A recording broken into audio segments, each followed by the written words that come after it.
దేవుని నామానికి మహిమ కలుగునుగాక. కొరింథీయులకు రాసినటువంటి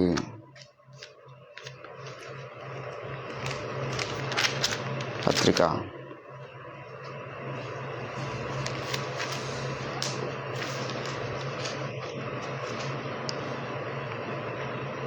5వ అధ్యాయము 2వ కొరింథీ. దేవునికి స్తోత్రం. ఒక చిన్న మాట చదువుకొని మనము దేవుని వాక్య ధ్యానంలోనికి వెళ్దాం. 2వ కొరింథీ 5వ అధ్యాయము 17వ వచనం. కాగా ఎవడైనా క్రీస్తు యేసునందు ఉన్న ఎడల వాడు నూతన సృష్టి, పాతవి గతించును, సమస్తము కృతవాయను. చదవబడిన లేఖన భాగమును దేవుడు మన వినికిడిలో ఫలింపచేయునుగాక. ఆమేన్. ప్రభునందు నాకు అత్యంత ప్రియులారా, క్రీస్తునందు ఉన్న ఎడల పాతవి గతించను, సమస్తవి కృతవాయను. మనం రక్షణ పొందినటువంటి దినాన ప్రభు ఒక మాట అంటాడు మనకు. ఏమంటాడంటే, మీరు క్రొత్తగా జన్మించిన మనుషులు, మీరు ఇప్పుడు పాత పురుషులు కాదు, పాత మనుషులు కాదు. మీరు క్రొత్తగా, ఒకడు తిరిగి క్రొత్తగా జన్మిస్తేనే కానీ వాడు పరలోక రాజ్యంలో చేరలేడు అంటాడు. కాబట్టి దేవుని బిడ్డలారా, ఇక్కడ మరి మనము తిరిగి జన్మించినటువంటి వారం అనే విషయాన్ని మనం జ్ఞాపకం చేసుకోవాలి. మన జీవితంలో 2 జన్మలు ఉన్నాయి. మొదటి జన్మనేమో ఆదాము ద్వారా, తల్లిదండ్రి ద్వారా మనకు వచ్చింది. అది శరీర సంబంధమైనటువంటి జన్మ. శరీరమును బట్టి మనం ఆదాము సంతాన స్వభావం ధరించుకొని పుట్టిన వాళ్ళం, ఆదాము ద్వారా జన్మించిన వాళ్ళం. కానీ మధ్యలోకి వచ్చిన తర్వాత ఇంకొక జన్మ అనేది మన జీవితంలో జరుగుతుంది. ఈ జన్మ మన మనసులో, మన యొక్క అంతరంగంలో జరిగేటటువంటి జన్మ.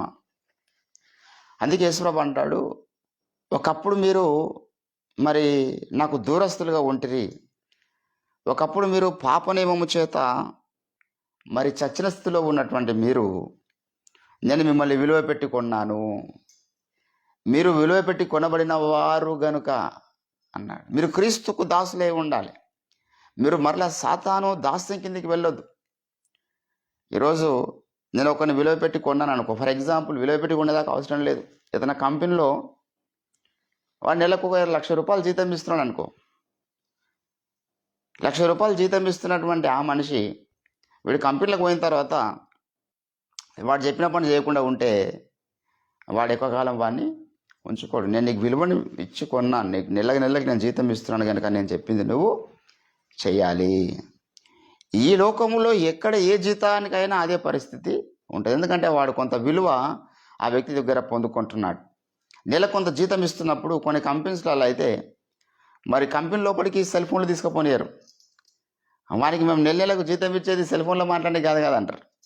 చాలా స్ట్రిక్ట్స్ ఉంటాయి రూల్స్. కొన్ని ప్రైవేట్ హాస్పిటల్లో సెల్ ఫోన్స్ తీసుకుపోనియరు, మాట్లాడనియరు, పిచ్చపాటి కబుర్లు పెట్టనియరు. దేవుని బిడ్డలారా, మరి ఈ లోకంలోనే అంత రిస్ట్రిక్షన్స్ ఉన్నాయి. కొంత నెల జీతం ఇస్తున్నటువంటి ఆ మనుషులకే ఇక్కడ దేవుడు అంటున్నాడు, నేను మిమ్మల్ని విలువ పెట్టి కొన్నాను మిమ్మల్ని. ఒకప్పుడు బైబిల్ గ్రంథంలో మనుషులు కొనేటటువంటి వ్యవస్థ ఉన్నది, మనందరికీ తెలుసు. యోసేపుని అట్లా అమ్మేశారు కదా, దాసత్వమునకు అమ్మి వేసినారు. అమ్మే ప్రక్రియ ఉన్నది, కొనే ప్రక్రియ ఉన్నది మనుషుల్ని. ఏదో మనం ఇప్పుడు మన మార్కెట్లో వెళ్ళి మేకల్ని, జంతువుల్ని, ఎడ్లని అమ్ముతున్నట్టుగా మనుషుల్ని అమ్మేటటువంటి ప్రక్రియ ఆనాటి కాలంలో ఉన్నది. కనుక దేవుని బిడ్డలారా, యేసు ప్రభుల వారు మనల్ని కొన్నాడు, తన రక్తము చేత కొన్నాడు. 49వ కీర్తన 9వ వచనంలో అంటాడు, అందుకే వారి ప్రాణ విమోచన ధనము బహు గొప్పది, అది ఎన్నటికి తీరక అట్లు ఉండవలసిందే అన్నాడు. చాలా గొప్ప ధనం మన కొరకు, క్రయధనం మన ప్రభు చెల్లించి మనల్ని కొన్నాడు. ఈరోజు మనము క్రీస్తుకు దాసులం కావాలి. చాలామంది క్రీస్తు దాసు, యేసుదాసు రకరకాలుగా పేర్లు పెట్టుకుంటారు. సంతోషమే. మన బ్రతుకులో ఎంత క్రీస్తుకు మనం దాసులమై ఉన్నాము. దాసత్వం యొక్క మనసు ఎంత మనకు వచ్చింది. దాసుని మనసు రావడమే మనలో ఉన్నటువంటి అహం చచ్చిపోవడం. దాసునికి అహం ఉండదు, దాసుడు చెప్పిన పని చేస్తాడు. యోసేపు దాసుడిగా అమ్మబడ్డాడు. ఫారో దగ్గర వెళ్ళి నేను తిరుగుబాటు చేస్తున్నట్టే కుదరదు, చెప్పిన పని చేయాలి. సేనాధిపతి ఉండమని సేనాధిపతి ఉండాలి. ఇంట్లో అమ్మగారికి సేవలు చేయాలంటే అమ్మగారికి సేవలు చేయాలి. అక్కడ నువ్వు మేకలను కాపరిగా ఉండంటే మేకల కాపరిగా ఉండాలి. దాసుడు అంటేనే అర్థమైంది, చెప్పిన ప్రతి పని చేసేవాడు దాసుడు. దాసులారా అంటాడు. అందుకే ఎఫ్ఎస్సి పత్రికలు, యజమానులారా, దాసులారా, తండ్రులారా, పిల్లలారా. ఈరోజు మనము క్రీస్తుకు దాసులమై ఉన్నాం. మేము వదకు సిద్ధమైన గొర్రె పిల్లల వలె ఎంచబడుచున్నాం అంటాడు పౌలు. దేవుని బిడ్డలారా, క్రీస్తు దాసులమైతే మరి క్రీస్తు చెప్పిన ఎన్ని పనులు మనం చేస్తున్నాం? అది ప్రశ్న. మన విలువ పెట్టి క్రీస్తు ఉన్నాడు, కృత సృష్టిగా మార్చున్నాడు. ఎందుకు? మరలా మనం పాత అనుభవాలతో, పాత స్నేహాలతో, పాత పద్ధతుల్లో కొనసాగడానికి కాదు కదా ఆయన విలువ పెట్టుకున్నది. చాలామంది దేవుని యొక్క విలువను వ్యర్థం చేస్తున్న వారు ఉన్నారు. దేవుడు తన విలువైన రక్తం ఇచ్చుకున్న తర్వాత కూడా వీడు బతికేది పాత బ్రతికే. రక్షింపబడకన్నా ముందు ఏ అలవాట్లు అయితే ఉన్నాయో, రక్షింపబడకన్నా ముందు ఏ పద్ధతులు పాటించినాడో, ఏ క్రియలు చేసినాడో, ఏ రకమైన మనస్సు కలిగి జీవించినాడో, ఏ రకమైనటువంటి చీకటి తత్వం కలిగి జీవించినాడో, ఏ రకమైన గర్వము, అహము, స్వార్థము, అసూయ, ద్వేషాలు, నేను స్వచ్ఛితమైనది ఇవన్నీ యేసు ప్రభువులోకి వచ్చిన తర్వాత ఉన్నాయనుకో, వాడు దాసుడు కాడు. మీరు దాసులుగా ఉన్నప్పుడు పిలువబడి తిరిగి సాతాను కాడి క్రింద నుంచి దేవుడు మనల్ని పిలిచినాడు. ఏంటండి? అందుకే మన ప్రభు అంటాడు, ఏ ఒక్కడు కూడా ఇద్దరు యజమానులకు దాసుడుగా ఉండనేరడు కదా. ఒకరిని ప్రేమించాలి, ఒకరిని ద్వేషించాలి. గలతీలకు రాసిన పత్రిక 5వ అధ్యాయంలో మన ప్రభు అంటున్నాడు, పౌలు ద్వారా జ్ఞాపకం చేస్తున్నాడు దేవుని బిడ్డలారా, ఏమో ఈ స్వాతంత్రము అనుగ్రహించి క్రీస్తు మనలను స్వతంత్రులుగా చేసి ఉన్నాడు గనుక మీరు స్థిరముగా నిలిచి మరలా సాతాను దాస్యము క్రిందికి మీరు వెళ్ళకూడదు. దాస్యమును కాడి క్రింద చిక్కుకొనకుండా మరలా మీరు బాగుగా పరిగెత్తాలి. క్రీస్తుకు దాసులైనంత కాలం మీరు బాగుగా పరిగెత్తారు. మీ మనసులో ఎక్కడైనా కొంత వేరే దానికి దాస్యం అయిపోయిందనుకో, మీరు మరలా సాతాను కాడి క్రిందికి వెళ్ళినట్టే, సాతాను కాడి క్రింద చిక్కుకున్నట్టే. మన మనసు సాతాను కిందికి వెళ్ళడం అంటే అర్థమైంది చెప్పండి? డైరెక్ట్ సాతాను కాడ వచ్చి మన రూల్ చేయడాడు. మన మనసును మొదట వాడు డబ్బు మీదకి తీసుకెళ్తాడు. ధనాపేక్ష సమస్తమైన కీడులకు మూలం కదా. మన మనసును కొంత లోక వ్యసనాల మీదకి తీసుకెళ్తాడు. మన మనసును కొంత శరీర క్రియల మీదకి తీసుకెళ్తాడు. మన మనసును కొంత శరీర సుఖాల మీదకి, తిండి మీదకి, వ్యామోహాల మీదకి వాడు తీసుకెళ్తాడు. ఇది సాతాను యొక్క కాడి క్రిందికి మనం తిరిగి వెళ్ళడం అన్నమాట. మరలా ఏంటంటే, నువ్వు క్రీస్తుకు దాసులవై ఉంటే దినంలో నీ క్రీస్తు ఎన్నిసార్లు గుర్తుకొస్తాడు? 24 గంటల్లో 24 నిమిషాలలో నీకు దేవుడు గుర్తుకొస్తున్నాడు. ఆ గంటకు 1 నిమిషమన్నా మనకు ప్రభు గుర్తుకు రావాలి. మనం ప్రభుకు దాసులమై ఉంటే గుర్తుకొస్తాడు. దేవుని బిడ్డలారా, ఇక్కడ అంటున్నాడు, అందుకే మీరు విలువ పెట్టి కొనబడిన వారు, మీరు నూతన సృష్టిగా మార్చబడిన వారు, మీరు మరలా దాస్యము కాడి క్రిందికి వెళ్ళొద్దు. ఏంటండి? మీరు ప్రభువుకు దాసులై ఉండాలి. ప్రభు చిత్తం నెరవేర్చడానికి మీరు పిలువబడిన వారు. ఏంటండి? మీరు శరీర దురాశలు నెరవేర్చుకోనకూడదు అంటున్నాడు. దేవుని బిడ్డలారా, ఈరోజు నీవు నేను మృతుల నుండి క్రీస్తు మనల్ని లేపినాడు కదా. మనలో ఎంతవరకు ఆ యొక్క క్రీస్తు తత్వానికి మన మనసు దాసోహం అయిపోయింది? ఎంతవరకు మనలో క్రీస్తు మనసు వచ్చింది అనేది ప్రశ్న. క్రీస్తు గత దినాన మనం ధ్యానించినాం. ఆయన ఈ లోకానికి వచ్చినప్పుడు ఒక లక్షణం తనలో ఉంది, దాసుని స్వరూపము ధరించుకొని అన్నాడు. ఆయన దేవదూతల స్వభావంలో ఉన్నాడు. దేవదూతల స్వరూపాన్ని ధరించుకొని రావచ్చు, దేవుడుగానే రావచ్చు భూమి మీదకి. కానీ దాసుని స్వరూపం ఎత్తి వచ్చినాడు. అదొక మనకు మాదిరి. నేను ఒక దాసుడిగా ప్రభు కొరకు మారాలి. ఆయన నా కొరకు దాసుడిగా ఈ లోకానికి దిగి వచ్చినాడు కదా, నేను ప్రభువుకు దాసుడిని కావాలి. నేను ప్రభు చెప్పినటువంటి కార్యక్రమాలు చేయడానికి నేను నా జీవితంలో పూనుకోవాలి. దేవుని బిడ్డలారా, చాలామందికి అట్టి మనస్సు లేదు. ఏ మాట చెప్పినా తిరుగుబాటు చేసేటటువంటి మనసు ఉన్నది. దేవుడు వ్యభిచారం చేయొద్దంటే వ్యభిచారం చేసే మనసు ఉన్నది. దేవుడు త్రాగకండి బాబు అని చెప్తే త్రాగే మనసు ఉన్నది. నీ పొరుగువాని ఏది ఆశించకంటే ఆశించే మనసు ఉన్నది. పొరుగువానికి హాని చేయకంటే హాని చేసే మనసు ఉన్నది. యేసు ప్రభు యొక్క మనసు రాలే. దాని గురించి మనం ప్రార్థన. ఇప్పుడు మనమందరం కూడా మనం ఒక యేసు ప్రభులాగా మారినామని కాదు. We have to try to live like look like Jesus Christ only. మన యేసులాగా బ్రతకడానికి ప్రార్థనలు చేస్తున్నాం. మనలో కూడా ఇంకా నశించాల్సింది ఎంతో ఉన్నది. మనలో పోవాల్సిన గర్వం ఎంతో ఉన్నది. మనలో పోవాల్సిన అహం ఎంతో ఉన్నది. ఇంకా నూతన సృష్టిగా మనం సంపూర్ణంగా మార్చబడలేం అనే విషయాన్ని మనం జ్ఞాపకం చేసుకోవాలి. క్రొత్త సృష్టి అవ్వడమే దేవుని యొక్క ఉన్నతమైనటువంటి ఎజెండా. ఏంటండి, గలతీలకు రాసినటువంటి పత్రికలో పౌలు జ్ఞాపకం చేస్తున్నాడు. సున్నతి గురించి మాట్లాడుతూ ఏమన్నాడు ఆయన? ఏంటండి, 15వ వచనం, గలతీలకు రాసిన పత్రిక 6వ అధ్యాయం 15వ వచనంలో, క్రొత్త సృష్టి పొందుటయే గాని సున్నతి పొందుటయందు పొందకపోవటయందు ఏమీ లేదు. ఈ పద్ధతి చొప్పున నడుచుకుని ప్రతివాడు దేవుని ఇజ్రాయేలునకు. మనం ఈ పద్ధతి చొప్పున నడుచుకోవడానికి పిలువబడ్డాం. క్రొత్త సృష్టి పొందడమే ముఖ్యం. అనుదినము నూతనత్వం మనలోకి రావాలి. Something will be change in everyday in our life. మన మనసులో ఎక్కడెక్కడ చీకటికి సంబంధించినటువంటి ఆలోచనలు ఉంటాయండి. వాడు మనకు చాలా కాలం పరిపాలించినాడు కాబట్టి మన శరీరంలోనో, మన మనసులోనో, మన క్రియల్లోనో, మన స్నేహాలలోనో, మన మన మన బంధుత్వాలలోనో మనం చేస్తున్న ఎన్నో పనులలో వాని కొన్ని ఆనవాళ్ళు ఉంటాయి. ఒకటేసారి మనం వెంటనే అయిపోం. ఏంటంటే, ఆదామును తయారు చేయడానికి దేవునికి ఎంత టైం పట్టింది? చాలా టైం పట్టింది దేవునికి. ఆదాము కలుగును కాకంటే కలిగిన వాడు కాదు కదా. యోబు గ్రంథంలో చెప్తాడు ఆ సంగతి.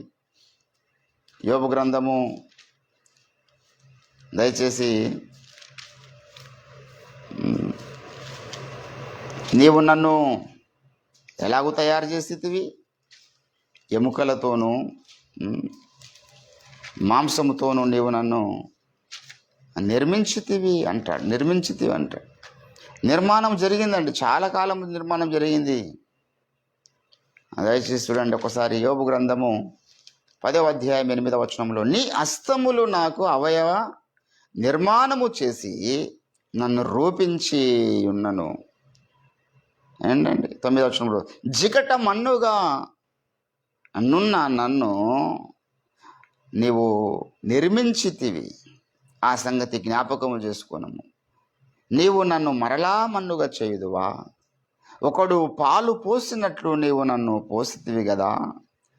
జున్నుగడ్డ ఒకడు పేరబెట్టినట్లు నీవు నన్ను పేరబెట్టితివి కదా.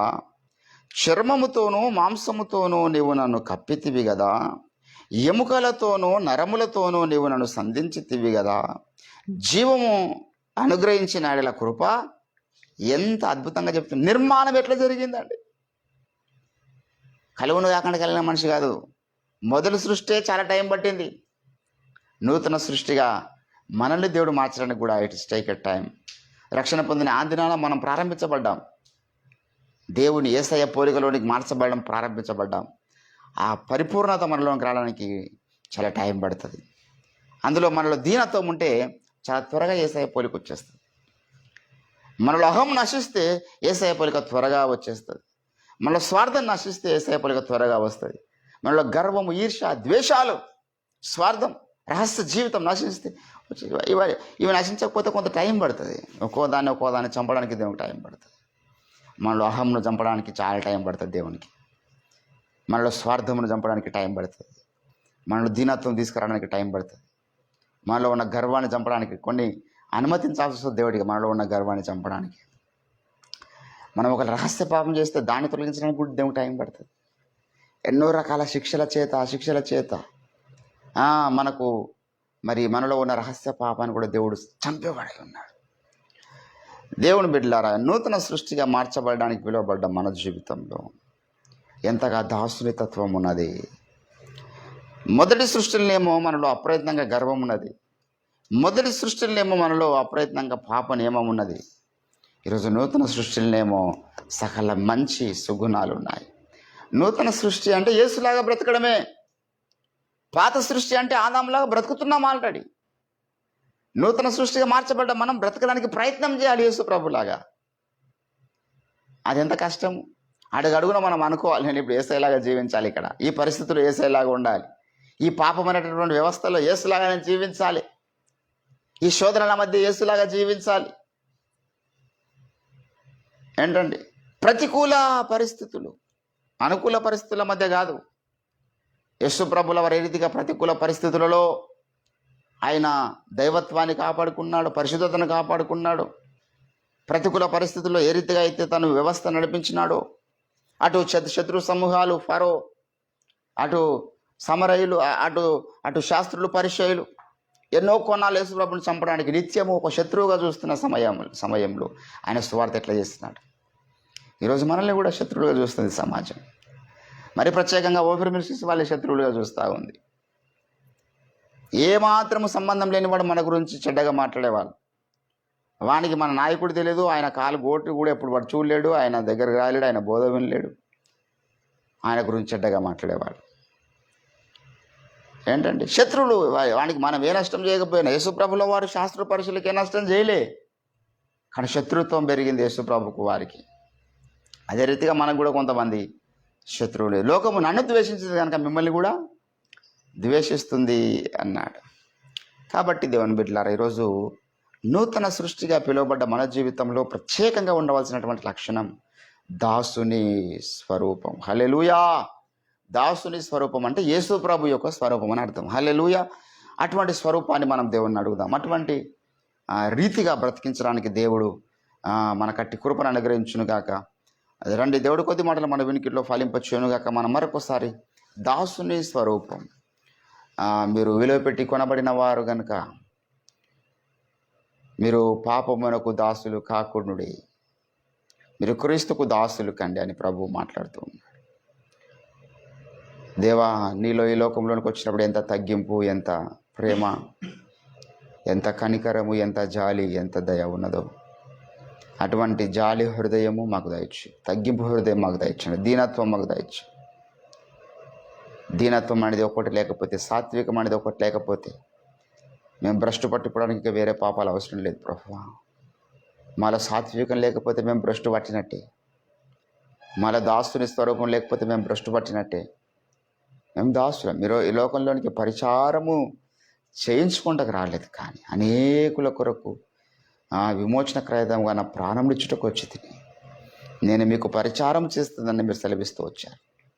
శిష్యుల పాదములు మీరు కడిగినారు. ఎంత దాసుని స్వరూపం, ఎంత తగ్గింపు గుణం మీరు కలిగి ఉన్నారు దేవా.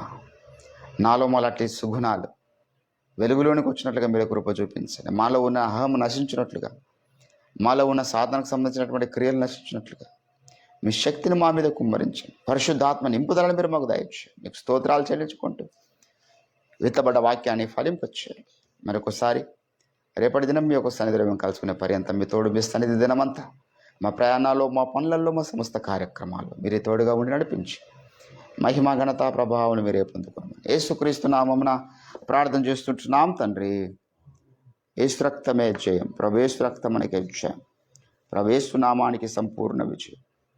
అపవాదికి నీ వాని క్రియలకు అనంత కోటి నాశనము కలుగును గాక. ఆమేన్. Praise the Lord. Thank you.